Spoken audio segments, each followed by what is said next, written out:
Hello, and welcome to another Pierce County Library System cooking video.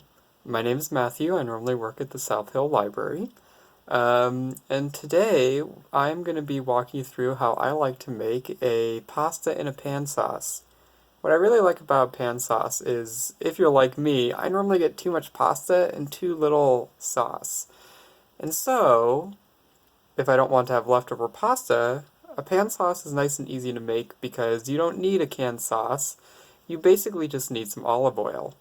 And so we're going to go through the ingredients real quick and then we will get on to the cooking. And so you're going to start with however much pasta you want. I am using about a third of a box, which is about the right portions for a meal for one for me. In addition to that, you're going to want a fourth of a cup of vegetable oil, something with a very neutral taste, so preferably not like sesame oil or sunflower oil, just conventional vegetable oil is best. You're also going to want a fourth of a cup of olive oil, along with 2 teaspoons of balsamic vinegar, and you're also going to want 1 tablespoon worth of butter. In addition to that, we are going to use 2 to 3 cloves of garlic. I'm using 3 right now because one of the cloves is really quite small. We're going to mince those up. We're also going to want 1 teaspoon worth of sesame seeds, 1 teaspoon worth of red pepper. If you want it a little bit more mild, you can do half a teaspoon of oregano, and half a teaspoon of thyme. And also, however much cheese you would like. In my case, I'm using Parmesan. I think it goes best with the flavor palette of this dish. But basically cheese to taste, all the way down to no cheese whatsoever. In my opinion, this recipe can taste great even without cheese. Okay, so the first thing we're going to do is go ahead and mince our garlic. And you'll see the clove of garlic still has this sort of outer shell to it, flaky shell. And there's an easy trick to get rid of that. If you take your knife and press it against the garlic clove, and very careful not to cut yourself, but if then you strike it with the flat of your hand, it'll crush the garlic clove, and that outer shell should flake right off.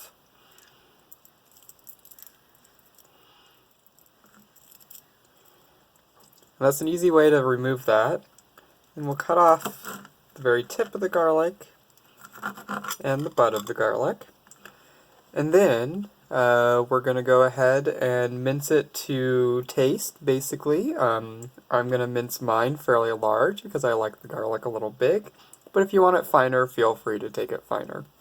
Okay, after we cut the garlic, we're going to go ahead and bring some water to a boil to cook the pasta in, and never hurts to add a little bit of salt and just a splash of olive oil.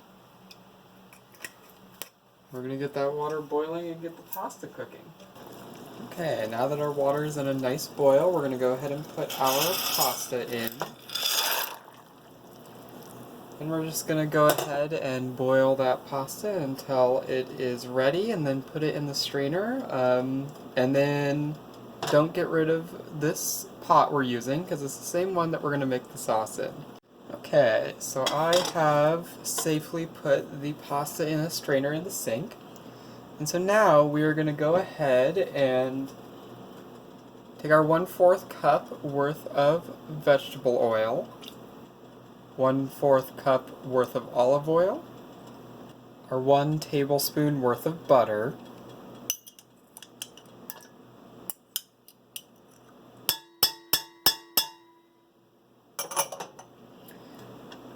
and we're going to get the butter to melt and distribute evenly. You're going to go ahead and want the burner to be on a kind of medium to low setting, so somewhere between medium and low.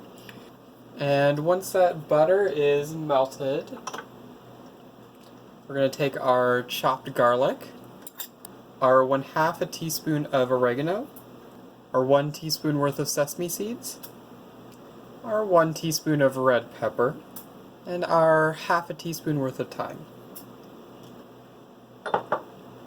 We're going to mix those all together. And once we bring it to a soft boil, we're going to go ahead and add those noodles back into the pot.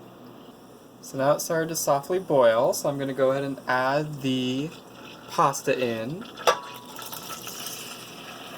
Now here our goal is basically to toss the pasta so that the sauce kind of gets inside the noodles and all over it.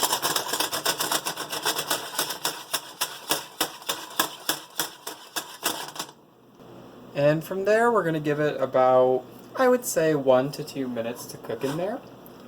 Okay, and once it's had that short little time to cook and just sort of get the flavors all mixed in, we're going to take our balsamic vinegar and we're going to mix it a couple more times.